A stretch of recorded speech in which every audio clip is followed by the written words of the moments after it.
2013 멜론 뮤직 어워드 신인상 방탄소년단 축하드립니다.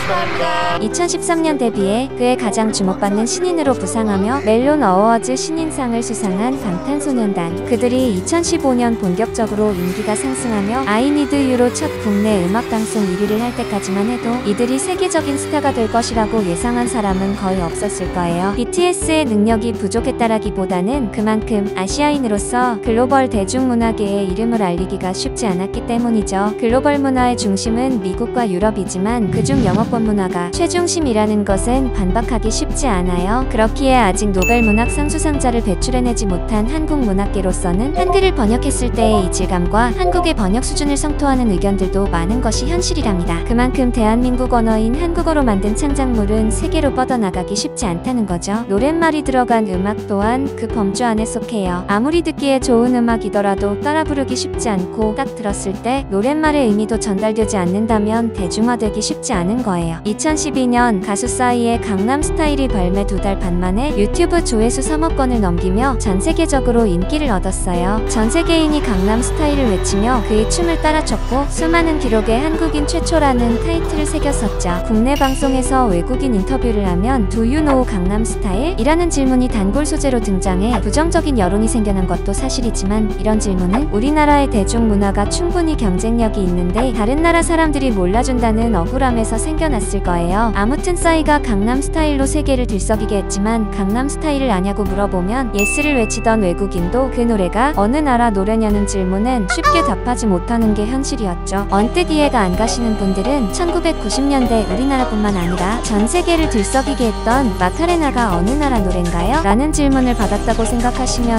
이해하기가 쉬울 듯해요. 싸이가 세운 대단한 업적을 깎아내리려는 게 아니라 그만큼 대한민국이란 타이틀을 걸고 글로벌 대중문화계의 이름을 알리는 일이 쉽지 않다는 거예요. 하지만 그 어려운 일을 BTS가 해내고 있어요. 2015년 화양연화 파트2 앨범으로 빌보드 200에 첫 진입한 이들은 그 후 발매하는 앨범마다 차트에 진입시키는 것은 물론 2018년 6월 2일 러브 유어셀프 시리즈의 두 번째 앨범인 티어로 첫 빌보드 200 1위에 오르는 영광을 누리죠. 단짝 스타가 아닌 꾸준한 인기와 팬덤을 구축해온 그들이었기에 더욱 성장할 것이라는 기대감이 커졌고 그런 기대에 부응하기라도 하듯 그들은 다음 앨범도 당당히 차트 최상단에 그 이름을 새기게 돼요. 2020년 다이너마이트로 빌보드 핫백 1위까지 석권한 그들은 버터로 7주 연속 핫백 1위를 차지하는 것도 모자라 후렴을 제외한 대부분의 파트가 한국어 노랫말인 라이프 고스 온으로도 1위를 차지하는 기염을 토하게 되죠. 또한 아시아 가수 최초로 애플뮤직 글로벌 연간 1위, 해외 가수로서 최초인 일본 오리콘 싱글 종합 연간 1위, 빌보드 소셜 50 통산 210주 1위 등 대단한 기록을 남기게 돼요. 그 결과 K-팝 가수 최초로 2020년 그래미 어워드에 노미네이트 되는 영광과 함께 2021년엔 단독 공연까지 펼치게 됐으며 2020년엔 당당하게 빌보드 선정 대표 팝스타의 타이틀을 차지하기도 했고 2021년엔 아시아 가수 최초로 아메리칸 뮤직 어워즈에서 올해의 아티스트상을 수상하는 영광까지 누리게 됐어요. BTS의 팬덤을 일컫는 아미는 대한민국을 넘어 전 세계로 뻗어나가기 시작했고 글로벌 아미들은 BTS에 대한 관심만큼이나 대한민국 문화에 대한 관심과 애정을 드러냈죠. 기생충의 봉준호 감독은 BTS 파워는 나의 3000배라고 말할 정도로 BTS가 가진 영향력은 날이 갈수록 커져갔고 그들이 가진 경제가치가 2023년까지 56조를 넘어설 것이라는 분석도 나왔어요. 그들은 심지어 2018, 2020, 2021 세 차례나 UN 총회에 등장해 그들의 입지가 어느 정도인지를 입증하며 전 세계인의 마음을 울리는 선한 영향력까지 보여줬어요. 더욱이 BTS가 써내려가는 기록들은 현재 진행형이기에 더욱 대단하다고 느껴져요. 그런데 뭐가 문제인 거죠? BTS는 자랑스러운 대한민국의 아티스트죠. 그리고 대한민국은 남과 북이 분단된 분단국가란 점에서 시작돼요. 대한민국은 징병제 국가로서 대한민국 국적의 남성은 병역 의무를 반드시 수행해야 한다고 병역법에 명시되어 있답니다. 당연히 BTS 멤버들도 대한민국 국적을 포기하지 않는 이상 병역법에 따라 병역 의무를 수행해야 하는 대상자라는 거예요. 여기서 논란이 시작된 거죠. BTS 정도면 군면제 시켜줘야 되는 거 아니야? BTS가 군대에 가는 것보다 지금 민국처럼 활동하는 게 나라에 더 도움이 되지. 어디서부터 시작된지 모를 이런 논란들에 최근 정치권이 나서서 불을 붙이고 있어요. 국민의힘 소속 성일종 의원이 BTS 병역특례법을 추진하고 있는 거예요. 병역특례랑 군면제랑 다른 건가요? 병역면제와 특례는 엄연히 다른 제도예요. 병역면제는 말 그대로 현역, 보충역, 예비군, 민방위 등의 모든 군 의무들이 면제되는 등급인 것에 비해 병역특례는 현역으로 군복무를 하는 대신에 3주간의 기초군사훈련과 그 후 보충역 신분으로서 해당 분야에서 무조건 활동해야 된다는 차이점이 있어요. 병역특례에는 산업기능요원, 전문연구요원, 승선근무의 비역 등을 제외한다면 예술체육 분야의 세계대회에서 좋은 성적을 거둔 사람들에게 부여되는 예술체육요원이 대표적이에요. BTS도 병역특례를 받게 된다면 예술체육요원 중에 예술요원 자격으로서 받게 되는 것이죠. BTS의 병역특례를 주장하는 측은 현재 예술요원 자격을 부여받는 이들에 비해 BTS가 부족한 점이 무엇이냐고 목소리를 높여요. 예술요원 대상자가 되려면 병무청이 지정한 대회에서 기준 이상의 성적을 거둬야 하는데요. 바로 여기서 병역특례 제도에 큰 문제가 발견돼요. 국내 국악대회나 한국무용대회 1위에게 병역 혜택을 주는 것은 대한민국 전통을 계승하자는 취지에서 동의할 수 있으나 국제 클래식 음악 대회나 무용대회에서 2위 이상의 성적을 올린 이들에게 병역 혜택을 주는 건 쉽게 이해하기 힘들어 보여요. 형편이 어렵더라도 이겨내고 클래식, 무용 분야에서 성공한 이들도 분명 존재하겠으나 예술 분야, 특히 악기를 다루는 분야는 고가의 악기와 레슨비, 학비를 감당하기 쉽지 않기에 진입장벽이 매우 높은 분야인데 이들을 한정해 병역 혜택을 부여한다는 것은 공정하지 않다는 것이죠. 그래서 개인적으로는 BTS 병역 특례를 논하기 이전에 현재의 이해할 수 없는 병역 특례 기준부터 손봐야 한다고 생각해요. 그리고 현재의 기준이 유지된다고 하더라도 지금의 기준은 국내 대회 1등, 세계대회 2등 이상이라는 실력으로서 입증해야 하는 기준이지만 대중가요 순위 1위는 실력보다는 인기도에 영향을 받는 기준이기에 지금 제도를 적용시키는 건 오히려 제도의 기준을 모호하게 만들어 차후 악용될 소지가 높아져요. 만약 지금의 기준을 확장시켜서 적용시킨다면 실력으로 순위를 정하는 세계 개인 대회에서 1위를 차지한 페이커 이상혁 선수를 먼저 거론하는 게 맞겠죠? 그런데 왜 BTS 병역특례법이 거론되는 거죠? 바로 그 점 때문에 비판 여론이 커지는 거예요. 기존 병역특례 기준의 형평성 문제를 먼저 이슈화시켜 해결 방안을 심도 있게 논의 후 차근차근 풀어나가야 할 문제를 본인들의 정치적 야욕을 위해 이용하고 있다는 것이죠. 국민의힘 윤석열 후보는 대선 기간 동안 20대 남자들을 일컫는 속칭 이대남의 표를 잡기 위해 애썼고 그들이 원할 만한 공약들을 전면에 내세웠었죠. 결과는 국민의힘 윤석열 후보가 대한민국 제20대 대통령에 당선되었지만 수월한 승리를 예상했던 국민의힘 측에선 생각보다 치열했던 경합에 적잖게 당황했을 거예요. 그리고 대선은 끝났지만 6월엔 전국 동시지방선거가 남아있고 윤석열 당선인의 원만한 국정 운영을 위해선 이대남 표잡기로 인해 등돌린 이대녀의 마음도 잡아야겠다고 생각했던 것 같아요. 그런 그들에게 BTS만큼 좋은 소재는 찾기 힘들었을 거예요. 자극적인 헤드라인으로 클릭하게 만들어놓고 정작 아무것도 없는 납치성 기사 같은 한국의 정치판에서는 보여주기식 정책을 남발하며 뒷일은 나 몰라라 하는 경우가 다반사죠. 이 때문에 BTS는 BTS 병역특례법 추진의 수혜자가 아닌 자신들의 입속을 챙기기 바쁜 정치판의 피해자로 남을 가능성이 높다고 생각해요. 사실 BTS는 이전부터 병역 관련 질문이나 논란이 나올 때마다 늘 국가의 부름에 응할 것이라고 한결같이 답해왔어요. 2019년 4월 빌보드에서 역대 세 번째 정상을 차지한 뒤 CBS 선데이 모닝과의 인터뷰에서 멤버진이 군입대는 한국인의 당연한 의무라며 언젠가 올 국가의 부름에 응답할 준비를 하고 있으며 최선을 다하겠다라고 말했었죠. 그 후에도 수차례 군복무를 이행할 것이라는 입장을 밝혔지만 그래도 논란이 계속되자 멤버 슈가는 D2의 수록곡 어떻게 생각해를 통해 병역특례의 선을 그으며 그들의 의지와 답답함을 호소했어요. 이 모습은 마치 20년 전 유승준 사태를 떠올리게 만들어요. 물론 유승준은 대한민국 국민으로서 병역 의무를 이행하는 대신에 미국 국적을 선택하는 잘못된 길로 들어섰지만 그 당시 유승준도 병역 문제에 대해 세간의 관심을 받으며 그의 발언 하나하나가 족쇄가 됐었죠. BTS 또한 병역 특례를 받게 되더라도 본인들이 뱉은 말이 족쇄가 될 것이 분명해요. 그리고 많은 사람들이 BTS 병역 특례에 반대하는 이유는 BTS여서가 아니라 병역 특례 제도 자체에 대한 반감 때문이란 것을 알아야 해요.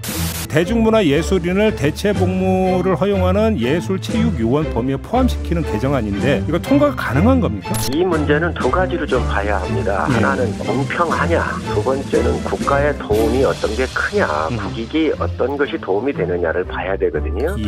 국민의힘 성일종 의원은 이 법안을 추진하며 형평성과 국익에 관련된 문제라는 점을 강조했는데요. 병역특례가 거론될 때마다 항상 뒤따라오는 말이 바로 이 국익이에요. 국익에 도움이 되는 이들에게 병역 혜택을 줘야 한다는 말은 어찌 보면 당연한 말 같으면서도 뒤집어서 생각해보면 군대는 국익에 별 도움이 안 되는 이들이 가는 곳이라는 말이 되죠. 그리고 국익의 자매품으로 따라오는 것 중 하나가 경력 단절인데요. 뛰어난 역량으로 국위 선양을 하는 이들의 경력이 단절되면 국익에 도움이 안 되기에 병역 혜택을 제공하자는 것이죠. 하지만 군대에 가면 경력이 단절된다는 논리 자체가 군 복무 기간은 시간 낭비라는 걸 스스로 인정하는 꼴이고 대부분의 평범한 20대 남성들은 국익에 별 도움이 안 되는 일을 하고 있기에 경력이 단절돼도 상관없다는 논리로 확장될 수 있어요. 다시 말해 지금의 체육예술 요원을 뽑는 기준의 형평성 문제를 거론하며 BTS도 병역 혜택을 받아야 한다는 논리는 제도의 허점을 이용해 물타기 하려는 것으로밖에 안 보이는 것이죠. 징병제를 택하고 있는 다른 나라들은 도입하고 있지 않는 국위선양 병역특례란 제도에 우리만 집착하는 이유가 뭘까요? 이 제도가 오히려 분열을 조장한다고 생각하지는 않으신가요? 병역 의무를 이행했고 이행해야 할 수많은 대한민국 남성들이 받을 상대적 박탈감은 안중에도 없이 본인들의 지지율만을 위해 졸속으로 추진하고 있는 법안이 과연 그들이 말하는 형평성과 국익에 도움이 되는 일일까요? 그리고 만약 병역특례를 받게 되더라도 정치권의 수혜자라는 꼬리표를 평생 달고 살아야 할 BTS 멤버들이 얻는 것은 무엇일까요? 그들이 진정 국익과 형평성을 위한다는 취지라면 현재의 병역특례 제도 자체의 형평성 문제부터 차근차근 따져보길 바라며 본인들부터가 진정 국익에 도움이 되는 일을 하고 있는가를 생각해 보길 바랍니다.